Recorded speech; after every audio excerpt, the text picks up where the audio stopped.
how concentrated thought links all humanity together. It is within your power to gratify your every wish.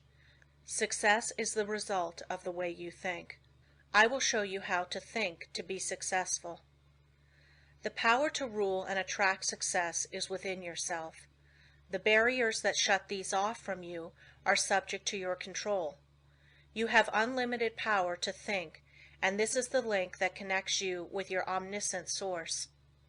Success is the result of certain moods of mind or ways of thinking. These moods can be controlled by you and produced at will. You have been evolved to what you are from a lowly atom because you possess the power to think. This power will never leave you, but will keep urging you on until you reach perfection. As you evolve, you create new desires, and these can be gratified. The power to rule lies within you. The barriers that keep you from ruling are also within you. These are the barriers of ignorance. Concentrated thought will accomplish seemingly impossible results and make you realize your fondest ambitions. At the same time that you break down barriers of limitation, new ambitions will be awakened. You begin to experience conscious thought constructions. If you will just realize that through deep concentration you become linked with thoughts of omnipotence, you will kill out entirely your belief in your limitations, and at the same time will drive away all fear and other negative and destructive thought forces which constantly work against you. In the place of these you will build up a strong assurance that your every venture will be successful. When you learn thus how to concentrate and reinforce your thought, you control your mental creations. They in turn help to mold your physical environment, and you become the master of circumstances and the ruler of your kingdom. It is just as easy to surround your life with what you want as it is with what you don't want. It is a question to be decided by your will. There are no walls to prevent you from getting what you want, providing you want what is right. If you choose something that is not right, you are in opposition to the omnipotent plans of the universe and deserve to fail.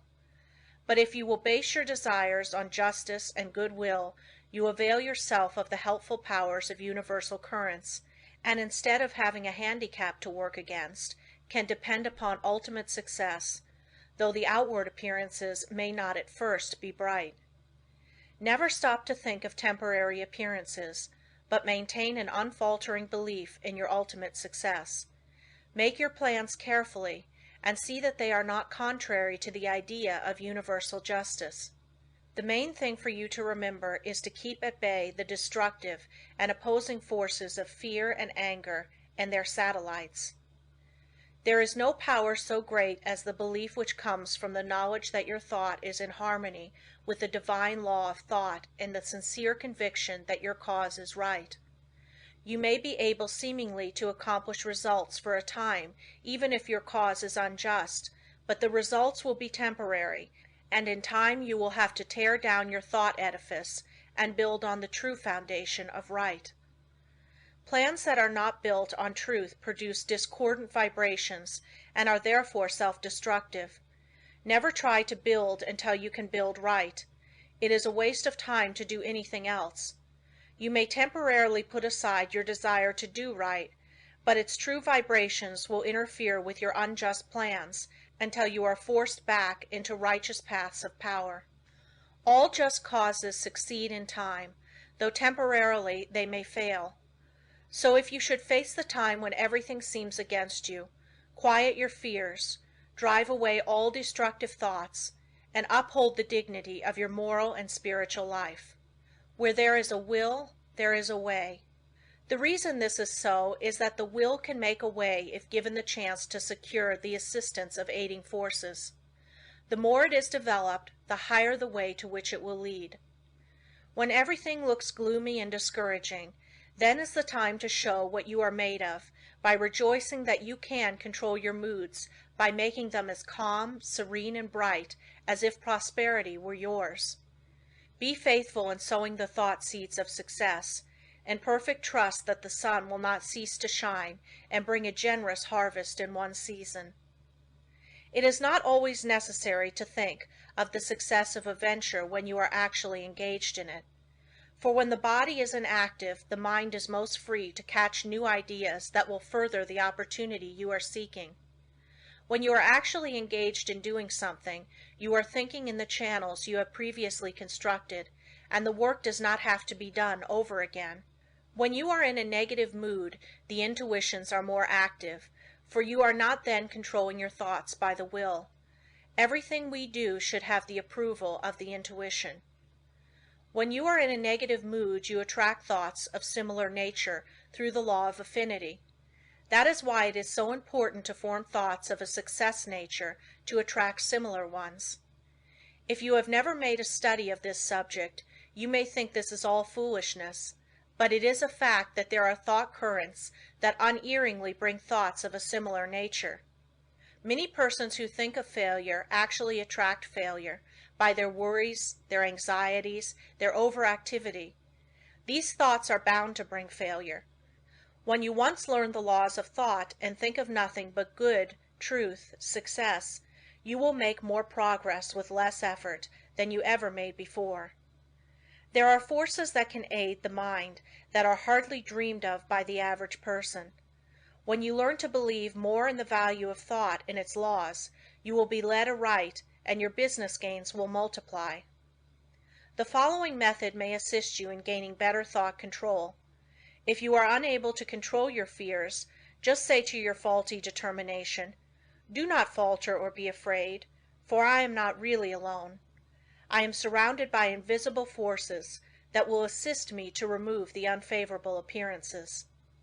Soon you will have more courage. The only difference between the fearless man and the fearful one is in his will, his hope. So if you lack success, believe in it, hope for it, claim it. You can use the same method to brace up your thoughts of desire, aspiration, imagination, expectation, ambition, understanding, trust, and assurance. If you get anxious, angry, discouraged, undecided, or worried, it is because you are not receiving the cooperation of the higher powers of your mind. By your will you can so organize the powers of the mind that your moods change only as you want them to, instead of as how circumstances affect you. I was recently asked if I advised concentrating on what you eat, or what you see while walking. My reply was that no matter what you may be doing, when in practice, think of nothing else but that act at that time. The idea is to be able to control your unimportant acts, otherwise you set up a habit that will be hard to overcome, because your faculties have not been in the habit of concentrating. Your faculties cannot be disorganized one minute and organized the next. If you allow the mind to wander while you are doing small things, it will be likely to get into mischief and make it hard to concentrate on the important act when it comes. The man that is able to concentrate is the happy, busy man. Time does not drag with him. He always has plenty to do. He does not have time to think over past mistakes, which would make him unhappy.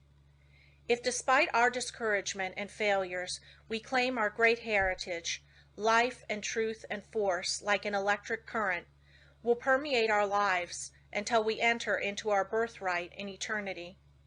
The will does not act with clearness, decision, and promptness unless it is trained to do so. There are comparatively few that really know what they are doing every minute of the day. This is because they do not observe with sufficient orderliness and accuracy to know what they are doing. It is not difficult to know what you are doing all the time, if you will just practice concentration with a reposeful deliberation, and train yourself to think clearly, promptly, and decisive. If you allow yourself to worry or hurry in what you are doing, this will not be clearly photographed upon the sensitized plate of the subjective mind, and you therefore will not be really conscious of your actions. So practice accuracy and concentration of thought, and also absolute truthfulness, and you will soon be able to concentrate. Lesson 6. The Training of the Will to Do. The will to do is the greatest power in the world that is concerned with human accomplishment, and no one can, in advance, determine its limits. The things that we do now would have been a few years ago impossibilities. Today the safe maxim is, all things are possible. The will to do is a force that is strictly practical, yet it is difficult to explain just what it is. It can be compared to electricity because we know it only through its cause and effects. It is a power we can direct, and to just the extent we direct it do we determine our future. Every time you accomplish any definite act, consciously or unconsciously, you use the principle of the will. You can will to do anything whether it is right or wrong, and therefore the way you use your will makes a big difference in your life. Every person possesses some will to do. It is the inner energy which controls all conscious acts. What you will to do directs your life forces. All habits, good or bad, are the result of what you will to do. You improve or lower your condition in life by what you will to do. Your will has a connection with all avenues of knowledge, all activities, all accomplishment. You probably know of cases where people have shown wonderful strength under some excitement, similar to the following. The house of a farmer's wife caught on fire. No one was around to help her move anything. She was a frail woman and ordinarily was considered weak. On this occasion she removed things from the house that it later took 3 men to handle. It was the will to do that she used to accomplish her task. Genius is but a will to do little things with infinite pains. Little things well done open the door of opportunity for bigger things. The will accomplishes its greater results through activities that grow out of great concentration in acquiring the power of voluntary attention to such an extent that we can direct it where we will, and hold it steadily to its task until our aim is accomplished.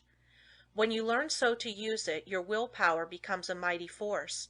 Almost everything can be accomplished through its proper use. It is greater than physical force because it can be used to control not only physical but mental and moral forces.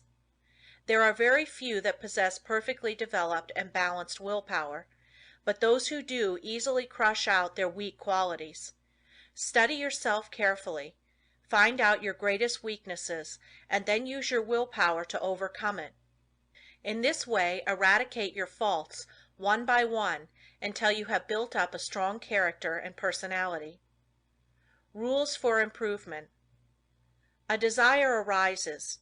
Now think whether this would be good for you. If it is not, use your willpower to kill out the desire, but on the other hand, if it is a righteous desire, summon all your willpower to your aid, crush all obstacles that confront you, and secure possession of the coveted good. Slowness in making decisions. This is a weakness of willpower. You know you should do something, but you delay doing it through lack of decision. It is easier not to do a certain thing than to do it, but conscience says to do it. The vast majority of persons are failures because of the lack of deciding to do a thing when it should be done.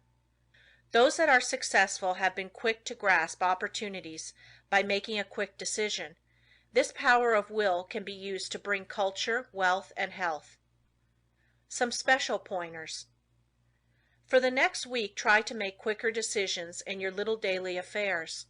Set the hour you wish to get up and arise exactly at the fixed time. Anything that you should accomplish, do on or ahead of time.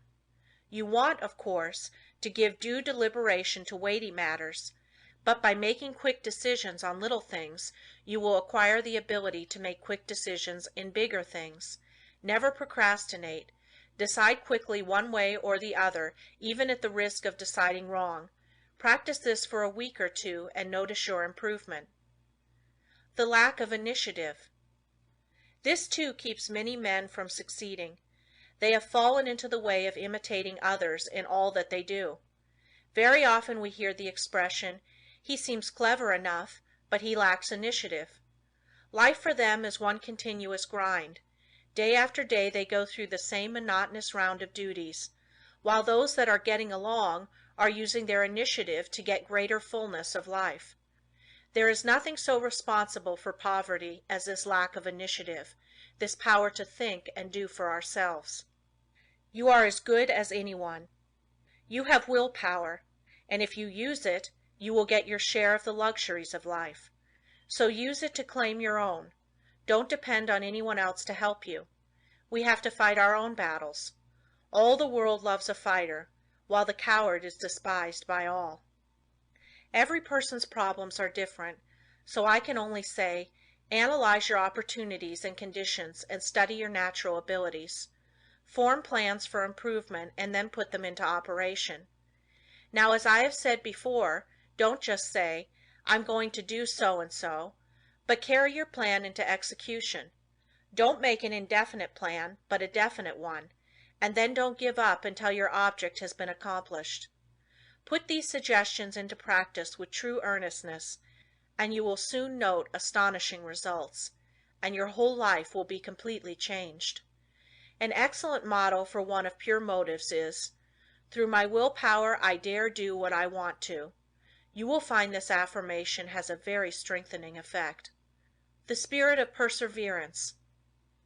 The spirit of stick-it-to-itiveness is one that wins. Many go just so far and then give up, whereas if they had persevered a little longer they would have won out. Many have much initiative, but instead of concentrating it into one channel, they diffuse it through several, thereby dissipating it to such an extent that its effect is lost.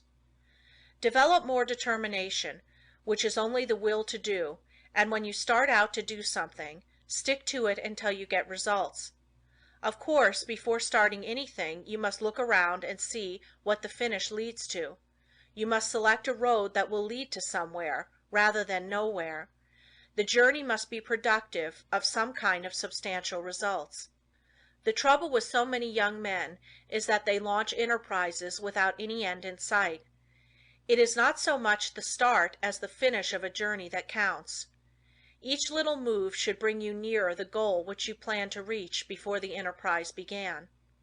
Lack of perseverance is nothing but the lack of the will to do. It takes the same energy to say, "I will continue," as to say, "I give up." Just the moment you say the latter, you shut off your dynamo, and your determination is gone. Every time you allow your determination to be broken, you weaken it. Don't forget this. Just the instant you notice your determination beginning to weaken, concentrate on it, and by sheer willpower, make it continue on the job. Never try to make a decision when you are not in a calm state of mind. If in a quick temper, you are likely to say things you afterwards regret. In anger, you follow impulse rather than reason. No one can expect to achieve success if he makes decisions when not in full control of his mental forces. Therefore, make it a fixed rule to make decisions only when at your best. If you have a quick temper, you can quickly gain control over it by simple rule of counting backwards. To count backwards requires concentration, and you thus quickly regain a calm state. In this way you can break the temper habit. It will do you a lot of good to think over what you said and thought the last time you were angry. Persevere until you see yourself as others see you. It would do no harm to write the scene out in story form, and then sit in judgment of the character that played your part.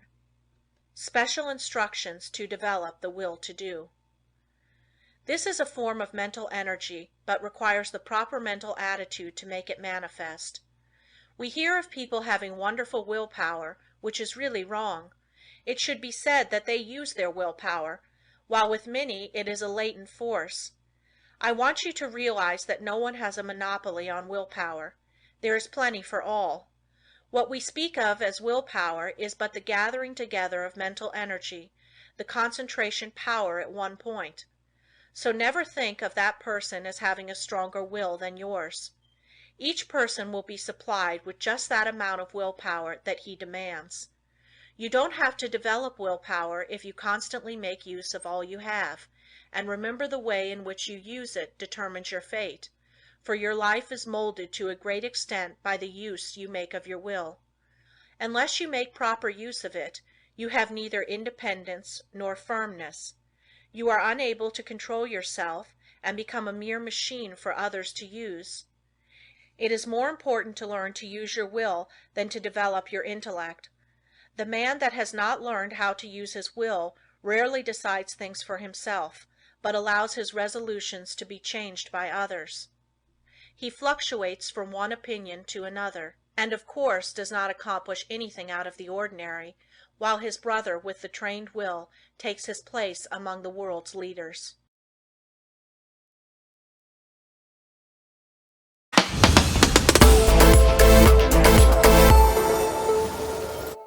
The concentrated mental demand. The mental demand is the potent force in achievement. The attitude of the mind affects the expression of the face, determines action, changes our physical condition, and regulates our lives. I will not here attempt to explain the silent force that achieves results. You want to develop your mental power so you can effect the thing sought, and that is what I want to teach you. There is wonderful power and possibility in the concentrated mental demand. This, like all other forces, is controlled by laws. It can, like other forces, be wonderfully increased by consecutive, systemized effort. The mental demand must be directed by every power of the mind, and every possible element should be used to make the demand materialize. You can so intently desire a thing that you can exclude all distracting thoughts. When you practice this singleness of concentration until you attain the end sought, you have developed a will capable of accomplishing whatever you wish. As long as you can only do the ordinary things, you will be counted in the mass of mediocrity. But just as quick as you surpass others by even comparatively small measure, you are classed as one of life's successes. So if you wish to emerge into prominence, you must accomplish something more than the ordinary man or woman. It is easy to do this if you will but concentrate on what you desire, and put forth your best effort. It is not the runner with the longest legs or the strongest muscles that wins the race, but the one that can put forth the greatest desire force. You can best understand this by thinking of an engine. The engine starts up slowly, the engineer gradually extending the throttle to the top notch. It is then keyed up to its maximum speed. The same is true of two runners. They start off together and gradually they increase their desire to go faster. The one that has the greatest intensity of desire will win. He may outdistance the other by only a fraction of an inch, yet he gets the laurels. The men that are looked upon as the world's successes have not always been men of great physical power, nor at the start did they seem very well adapted to the conditions which encompassed them. In the beginning they were not considered men of superior genius, but they won their success by their resolution to achieve results in their undertakings, by permitting no setback to dishearten them, no difficulties to daunt them. Nothing could turn them or influence them against their determination. They never lost sight of their goal. In all of us there is this silent force of wonderful power. If developed, it can overcome conditions that would seem insurmountable. It is constantly urging us on to greater achievement. The more we become acquainted with it, the better strategists we become, the more courage we develop, and the greater the desire within us for self-expression in activity along many lines. No one will ever be a failure if he becomes conscious of this silent force within that controls his destiny. But without the consciousness of this inner force, you will not have a clear vision, and external conditions will not yield to the power of your mind. It is the mental resolve that makes achievement possible. Once this has been formed, it should never be allowed to cease, to press its claim until its object is attained. To make plans work out, it will, at times, be necessary to use every power of your mind. Patience, perseverance, and all the indomitable forces within one will have to be mustered and used with the greatest effectiveness. Perseverance is the first element of success. In order to persevere, you must be ceaseless in your application. It requires you to concentrate your thoughts upon your undertaking and bring every energy to bear upon keeping them focused upon it until you have accomplished your aim. To quit short of this is to weaken all future efforts. The mental demand seems an unreal power because it is intangible, but it is the mightiest power in the world. It is a power that is free for you to use. No one can use it for you. The mental demand is not a visionary one. It is a potent force, which you can use freely without cost. When you are in doubt, it will counsel you. It will guide you when you are uncertain. When you are in fear, it will give you courage. It is the motive power which supplies the energies necessary to the achievement of the purpose. You have a large storehouse of possibilities. The mental demand makes possibilities realities. It supplies everything necessary for the accomplishment. It selects the tools and instructs how to use them. It makes you understand the situation. Every time you make a mental demand, you strengthen the brain centers by drawing to you external forces. Few realize the power of a mental demand. It is possible to make your demand so strong that you can impart what you have to say to another without speaking to him. Have you ever, after planning to discuss a certain matter with a friend, had the experience of having him broach the subject before you had a chance to speak of it? Have you ever, in a letter, made a suggestion to a friend that he carried out before your letter reached him? Have you ever wanted to speak to a person who, just then walked in or telephoned? I have had many such responses to thought, and you and your friends have doubtless experienced them too. These two things are neither coincidences nor accidents, but are the results of mental demand launched by strong concentration. The person that never wants anything gets little. To demand resolutely is the first step toward getting what you want. The power of the mental demand seems absolute, the supply illimitable. The mental demand projects itself and causes to materialize the conditions and opportunities needed to accomplish the purpose. Do not think I overestimate the value of the mental demand. It brings the fuller life if used for only righteous purposes. Once the mental demand is made, however, never let it falter. If you do, the current that connects you with your desire is broken. Take all the necessary time to build a firm foundation, so that there need not be even an element of doubt to creep in. Just the moment you entertain doubt, you lose some of the demand force, and force once lost is hard to regain. So whenever you make a mental demand, hold steadfastly to it until your need is supplied. I want to repeat again that power of mental demand is not a visionary one. It is concentrated power only, and can be used by you. It is not supernatural power, but requires a development of the brain centers. The outcome is sure when it is given with a strong, resolute determination. No person will advance to any great extent unless he recognizes this force within him. If you have not become aware of it, you have not made very much of a success of your life. It is this something that distinguishes that man from other men. It is this subtle power that develops strong personality. If you want a great deal, you must demand a great deal. Once you make your demand, anticipate its fulfillment. It depends upon us. We are rewarded according to our efforts. The power of mental demand can bring us what we want. We become what we determine to be. We control our destiny. Get the right mental attitude, then in accordance with your ability, you can gain success. And every man of average ability, the ordinary man that you see about you, can be really successful, independent, free of worry, his own master, if he can manage to do just two things. First, remain forever dissatisfied with what he is doing and what he has accomplished. Second, develop in his mind a belief that the word impossible was not intended for him. build up in his mind the confidence that enables the mind to use its power.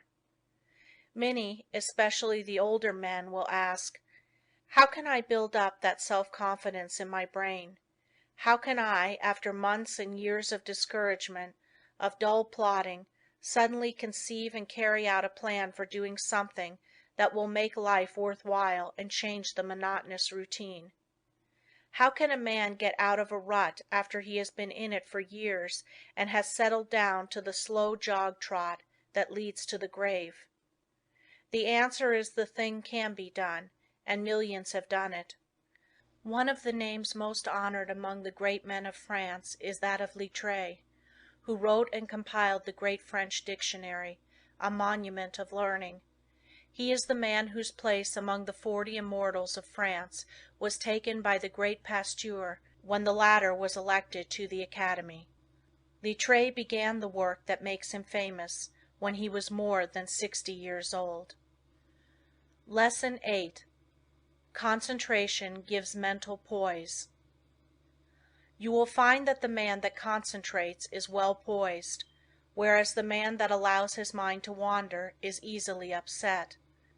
When in this state wisdom does not pass from the subconscious storehouse into the consciousness. There must be mental quiet before the two consciousnesses can work in harmony. When you are able to concentrate, you have peace of mind. If you are in the habit of losing your poise, form the habit of reading literature that has a quieting power. Just the second you feel your poise slipping, say, "Peace," and then hold this thought in mind, and you will never lose your self-control. There cannot be perfect concentration until there is peace of mind. So keep thinking peace, acting peace, until you are at peace with all the world. For when once you have reached this state, there will be no trouble to concentrate on anything you wish. When you have peace of mind, you are not timid or anxious or fearful or rigid, and you will not allow any disturbing thought to influence you. You cast aside all fears and think of yourself as a spark of the Divine Being, as a manifestation of the one universal principle that fills all space and time. Think of yourself thus as a child of the Infinite, possessing infinite possibilities. Write on a piece of paper, "I have the power to do and to be whatever I wish to do and be."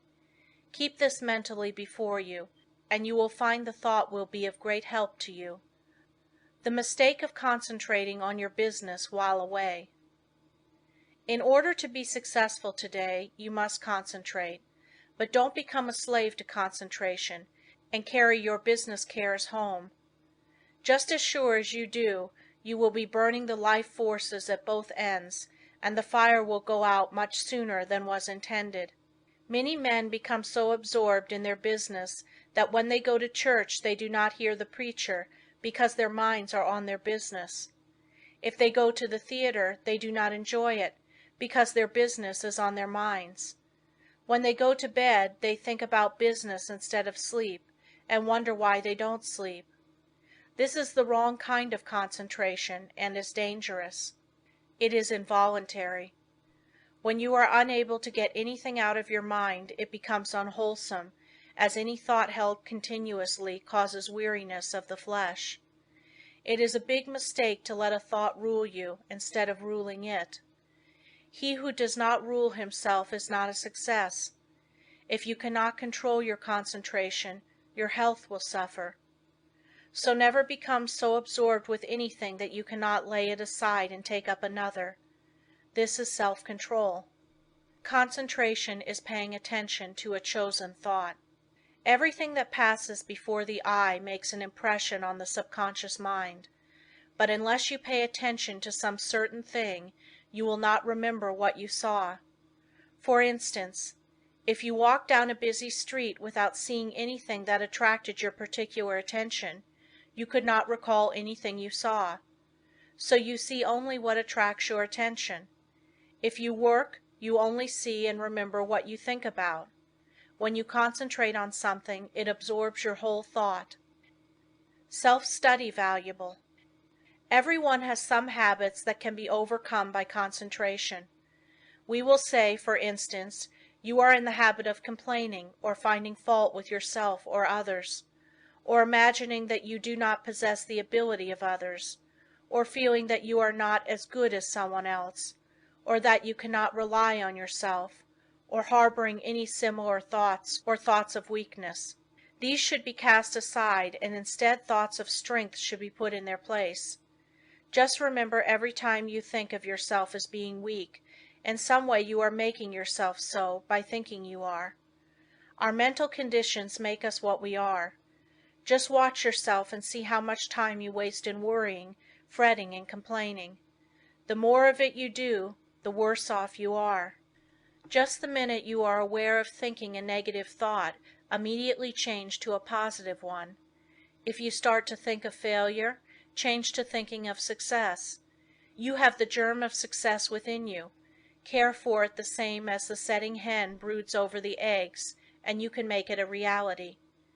You can make those that you come in contact with feel as you do, because you radiate vibrations of the way you feel, and your vibrations are felt by others. When you concentrate on a certain thing, you turn all the rays of your vibrations on this.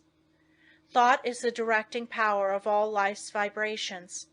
If a person should enter a room with a lot of people and feel as if he were a person of no consequence, no one would know he was there unless they saw him, and even if they did, they would not remember seeing him, because they were not attracted towards him. But let him enter the room feeling he was magnetic and concentrating on this thought, others would feel his vibration. So remember, the way you feel, you can make others feel. This is the law. Make yourself a concentrated dynamo from which your thoughts vibrate to others. Then you are a power in the world. Cultivate the art of feeling, for as I said before, you can only make others feel what you feel. If you will study all of the great characters of history, you will find that they were enthusiastic. First they were enthusiastic themselves, and then they could arouse others' enthusiasm. It is latent in everyone. It is a wonderful force when once aroused. All public men to be a success have to possess it. Cultivate it by concentration. Set aside some hour of the day wherein to hold rapt converse with the soul. Meditate with sincere desire and contrite heart, and you will be able to accomplish that which you have meditated on. This is the keynote of success. Think, speak, and act just as you wish to be, and you will be that which you wish to be. You are just what you think you are, and not what you may appear to be. You may fool others, but not yourself. You may control your life and actions just as you can control your hands. If you want to raise your hand, you must first think of raising it. If you want to control your life, you must first control your thinking. Easy to do, is it not? Yes, it is, if you will but concentrate on what you think about. For he only can that says he will. How can we secure concentration? To this question, the first and last answer must be, by interest and strong motive. The stronger the motive, the greater the concentration. Eustace Miller, M.D. The successful lives are the concentrated lives. The utterly helpless multitude that sooner or later have to be cared for by charity are those that were never able to concentrate, and who have become the victims of negative ideas. Train yourself so you will be able to concentrate your thought and develop your brain power and increase your mental energy, or you can be a slacker, a drifter, a quitter, or a sleeper. It all depends on how you concentrate or centralize your thoughts. Your thinking then becomes a fixed power, and you do not waste time thinking about something that would not be good for you. You pick out the thoughts that will be the means of bringing you what you desire, and they become a material reality. Whatever we create in the thought world will someday materialize. That is the law. Don't forget this. In the old days men drifted without concentration, but this is a day of efficiency, and therefore all our efforts must be concentrated if we are to win any success worth the name. Why people often do not get what they concentrate on. Because they sit down in hopeless despair and expect it to come to them. But if they will just reach out for it, with their biggest effort, they will find it is within their reach. No one limits us but ourselves. We are what we are today as the result of internal conditions. We can control the external conditions. They are subject to our will. Through our concentration we can attract what we want, because we become in rapport with the universal forces from which we can get what we want. You have watched races, no doubt. They all line up together. Each has his mind set on getting to the goal before the others. This is one kind of concentration. A man starts to think on a certain subject. He has all kinds of thoughts come to him, but by concentration he shuts out all these but the one he has chosen. Concentration is just a case of willing to do a certain thing and doing it. If you want to accomplish anything first, put yourself in a concentrating, reposeful, receptive, acquiring frame of mind. In tackling unfamiliar work, make haste slowly and deliberately, and then you will secure that interior activity which is never possible when you are in a hurry or under a strain. When you think hard, or try to hurry results too quickly, you generally shut off the interior flow of thoughts and ideas. You have often, no doubt, tried hard to think of something but could not, but just as soon as you stopped trying to think of it, it came to you.